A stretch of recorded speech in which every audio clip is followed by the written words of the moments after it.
Hello, wonderful humans, and welcome back to the episode of Time to Thrive. In today's episode, you and I are chatting to one of the key things that I hear all the time, which is, why am I binging? I must hate myself. And if you've had this thought recently, I want you to keep listening, keep watching, because you and I are going to deep dive into this and get really clear as to why you actually have been binging and whether or not you do hate yourself, or if this is actually all centered around self-love. Let me explain, and let's dive into the episode.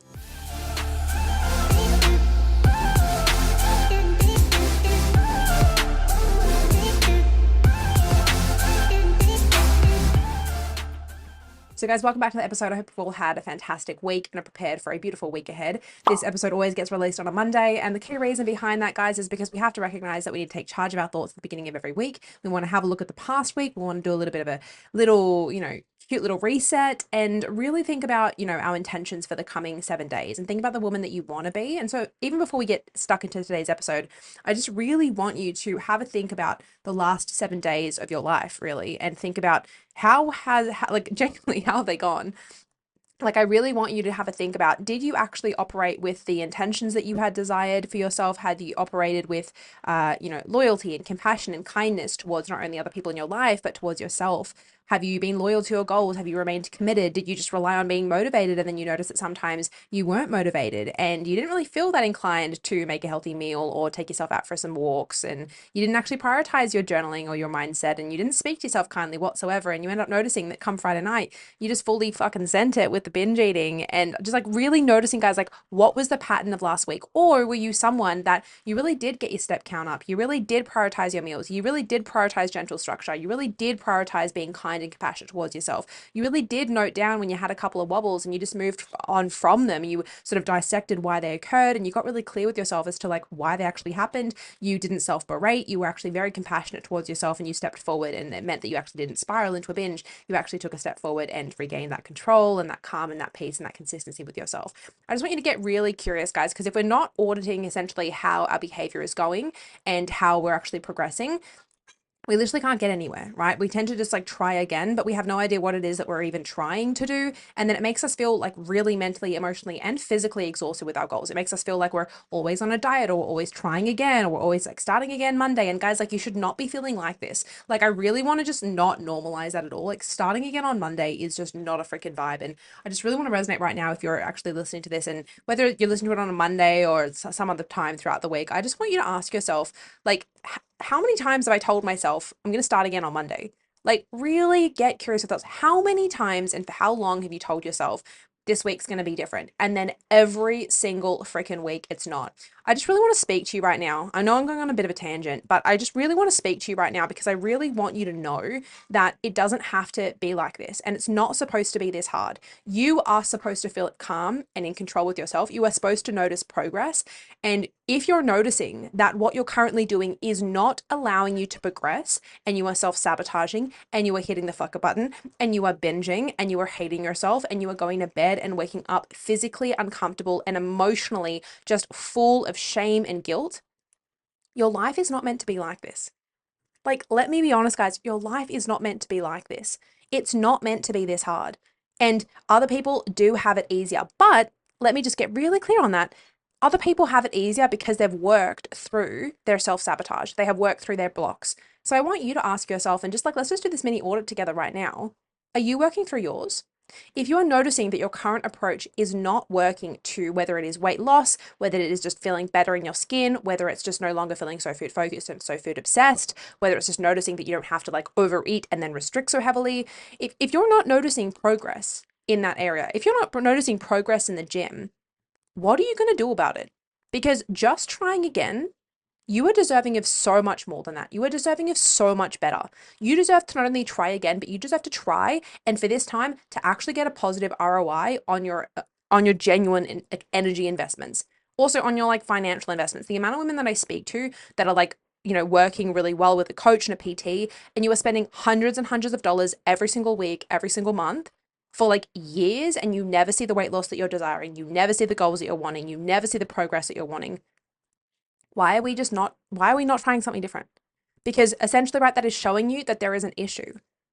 And can we just celebrate the awareness that we can have to be wow, Like there's an actual roadblock here. And what would it look like if I actually developed the right strategy to clear out this roadblock, to work through this challenge with my relationship with my food, with my relationship to my emotions, with my mindset, so that I can essentially unblock myself and take leaps and bounds forward.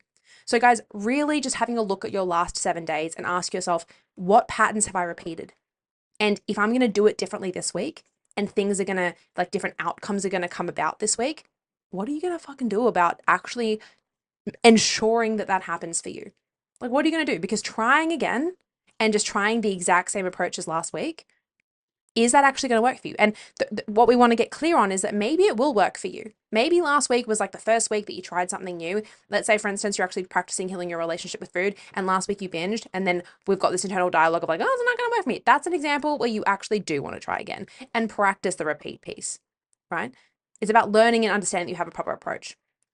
But if you can notice that the last like 6 months, the last year, you have tried the exact same fucking keto, Atkins, no sugar, low carb diets, another fat, another binge restrict, another, oh, I'll just like intermittent fast until 12:01 p.m. and then come 6 p.m. I'll stop eating and that gives me like the 16:9 window. No, guys, it's 2020 freaking 4. You genuinely deserve to eat a nourishing, like healthy meal. Like, can we just like really, guys, if you look holistically, wow, it's not such a huge tangent right now. This is totally not the podcast episode that I had planned, but we will get there in a second. Guys, it's 2024. If you're still on keto and Atkins and on these like complete BS kind of diets in the hope that you're just going to lose weight, being so obsessed with the scale number, like you need to unfollow some of your Instagram accounts and refollow some of like the trending shit, which is more often than not very much about flexible dieting. It's very much about incorporating all your favorite foods into your meal plan. It's very much about, yes, we want to have whole foods, but like you totally can have the motherfucking Kit Kat as well. And you can just learn how to have like one and not like 8 like I used to. Or not have these weird toxic behaviors where you're like eating all the chocolate from the outside and then like getting rid of the wafer biscuit. And then all of a sudden before you know it, you're like, fuck, I'm just going to eat the whole thing. And then you're like, wow, I did that on 10 different candy bars. And now I've eaten 10 different candy bars. But if I just told myself that I could have had one, I would have actually enjoyed it more. Guys, shoot me a DM if you can like resonate with that. Make me feel less crazy. That is absolutely what I used to do. Right? I literally used to eat the crust off breads and be like, oh, it's fine because it's just the crust. And like that kind of means that I can have the whole loaf, but I can just have half. Literally, guys, some of the most insane behaviors ever. Everyone that like I chat to on clarity courses are like, oh, but like I'm sure yours wasn't as bad as no. If you listen to the podcast and you've gone way back, you know that I had some of the most crazy food behaviors.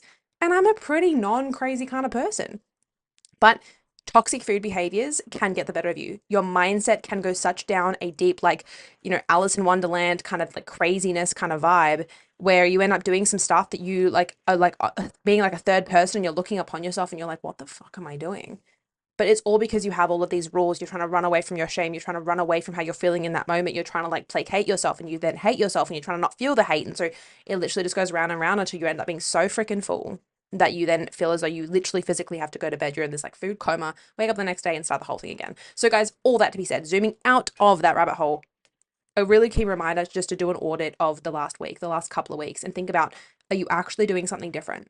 And are you solid in the approach that you're taking? Can you begin to notice the patterns that you are repeating, the same internal dialogue that you continue to freaking repeat? So now that we've done this little bit of an audit, I want to ask you today to take a big deep breath as we listen to the rest of today's podcast episode, where I'm going to be chatting to you around something that I spoke about with a client recently. And she was sort of saying like, have I been binging because I hate myself so much? Like I hate myself so much that it almost comes from a place of punishment. Now, guys, I truly believe that when we're binging, when we're emotionally eating, it's actually coming from a place of love. Now, let me explain before you either click off from this video or you click off from this podcast app, because it does need a bit of explanation.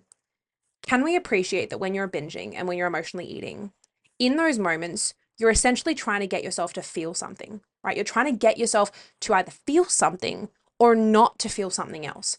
So what I mean by that is oftentimes we're trying to run away from shame, guilt, stress, overwhelm. Like we're trying to like not feel something that's coming up. So it's some kind of physical, mental, or emotional discomfort. You could be having a poor body image day, feeling super tight in your jeans, and that actually, even though we want to lose weight, let's say, you could feel so uncomfortable that you actually just want to numb out from the discomfort, and then you end up snacking and overly doing it. The discomfort could also manifest itself in emotional discomfort. So you could be having some kind of emotion, like I was saying, overwhelm, stress, anxiety. For some people, it could be like excitement and happiness that feels so uncomfortable in your life that you actually don't even know how to like process those emotions. That, let's say you're in a really toxic relationship and things are actually feeling really good, that can also feel quite uncomfortable, and that can lead you to actually turn to food to numb and soothe and cope. Or it could be mental discomfort, right? You could just be noticing that like your internal dialogue's really self-berating, you're sort of second guessing yourself. You could be having some food rules that you've crossed. You told yourself you couldn't have carbs, and then now you've had carbs, and now you're like, oh my God, have I done something wrong? And then like all of this sort of rabbit hole that we go down. So some kind of mental, emotional, or physical discomfort is happening, and you're essentially trying to not feel that way. You're not sure how to even sit there and feel the thing.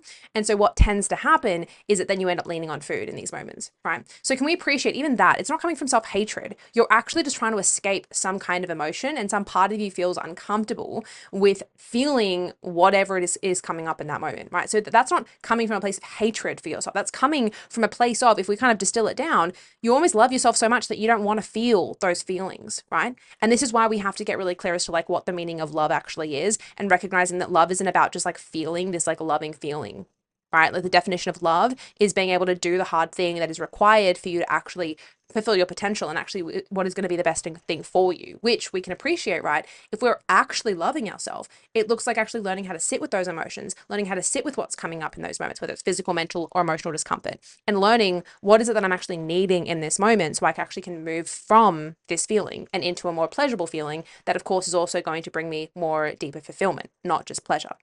Now, the other thing that tends to happen in these moments when we do turn to food and binge is that we're not only trying to steer away from any kind of discomfort, but we're also trying to steer towards, and I kind of just touched on this, but we're trying to steer ourselves towards more pleasurable feelings, more sort of ease, right? So we're trying to soothe, numb, procrastinate, and cope with the discomfort that we were just feeling. So we're trying to get ourselves to essentially feel more pleasure, like this soothing feeling, right? We're trying to get ourselves to feel better. So essentially in these moments, again, can we appreciate we're not doing this because we hate ourselves. We're actually just trying, some part of us is trying to get ourselves to stop feeling so uncomfortable and trying to get ourselves to feel better. But we can essentially see, right, guys, this is where self-sabotage ends up coming in, is that we're trying to essentially help ourselves feel better, but we essentially end up doing behaviors that actually do the exact opposite, right?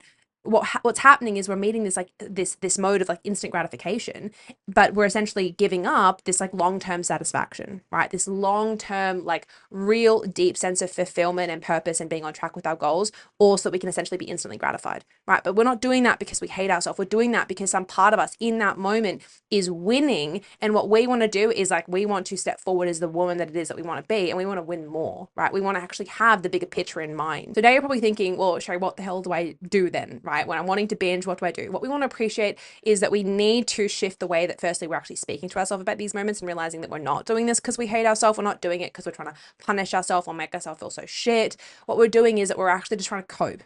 Right? Binge and emotional eating is a form of cope. You're trying to cope with some either small t or big T trauma, and we're essentially using food as a way to do that, right?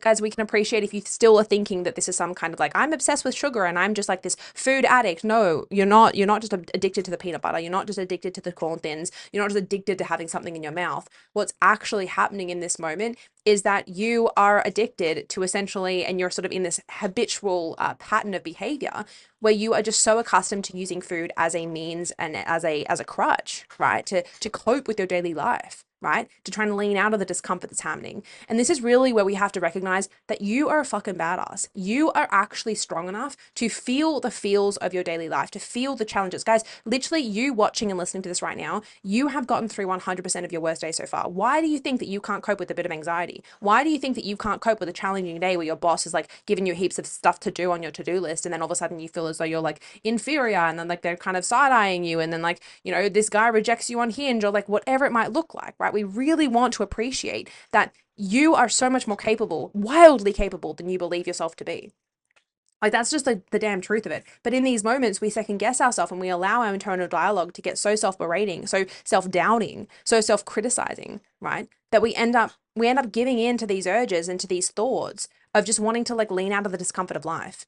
And you deserve so much better than that, right? And it's really about recognizing that all of this needs to be distilled down into recognizing that you're only doing this because you love yourself, and some part of you is feeling as though in order to love yourself, we have to get ourselves to feel better, as opposed to realizing that love is actually learning how to sit with the disease, literally being able to sit with this sense of discomfort and realize that you are wildly capable and you can work through any mental, emotional, physical discomfort that's coming up, any challenges that are coming up, any loneliness that's coming up, any anxiety that's coming up. You can actually sit through that feeling and work through it.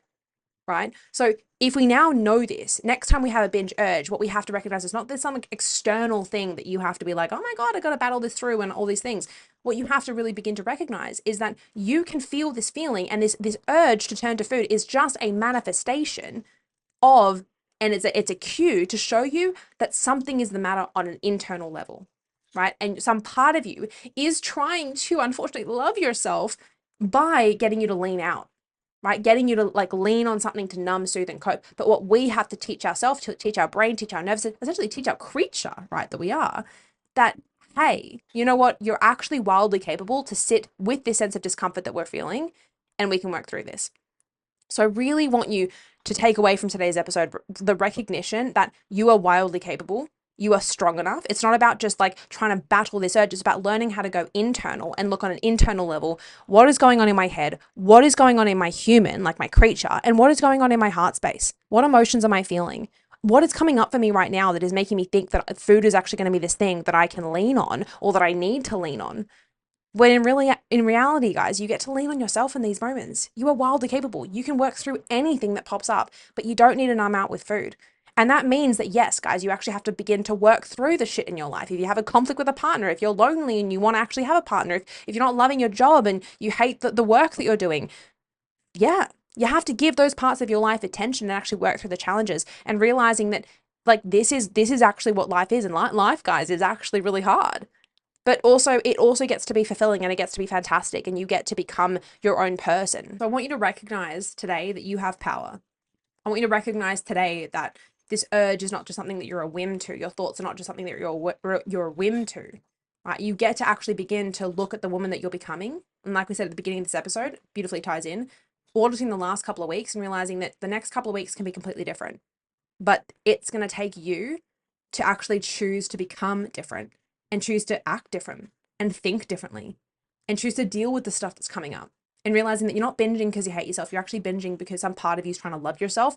It's just doing it in a very unskilled way. And we actually have to learn how to prioritize better self-care, self-respect, self-discipline, so you can actually start treating yourself in the way that it is that you deserve. Guys, thank you so much for tuning into today's episode. If you love this episode and you got something from it, please come on over to my Instagram at ready_with_Sherry and let me know what it was your biggest takeaway from this today. But otherwise, guys, know that you get to go from just surviving in your life to absolutely thriving. I love you so much. I believe in you so much. I back you so much. And if you're ready to actually conquer your binge and emotional eating, make sure to check out the links in the show notes or otherwise below this video. And just remember that you can actually come and join my Thrive Academy, which is essentially an academy of over 520 women that have come through this program that have completely eradicated binge and emotional eating from their life. They have gone from binging, I've got women that have been stuck in a cycles of binging and restricting and purging for over 45 years that essentially after 12 weeks are completely binge free. And this is not magic. This is because we actually learn how to not only take on a proper food approach to actually get you going on your goals in a very gently structured way, getting our head out of the numbers and focusing more on portions and better intuitively eating whilst still having a little bit of structure. And then secondly, building up a proper mental mindset around our food, around our relationship with ourselves, around the way that we speak to ourselves, so that you can actually become a more empowered and in control woman. And then finally, dealing with your emotions, dealing with the shit that pops up in your life, so you can actually become a very intentional woman who is powerful, who actually can harness her emotions and use them for good, so that they can be a catalyst to the positive behavior change that she's trying to create. Guys, love you so much. I'll see you in next week's episode. Bye-bye.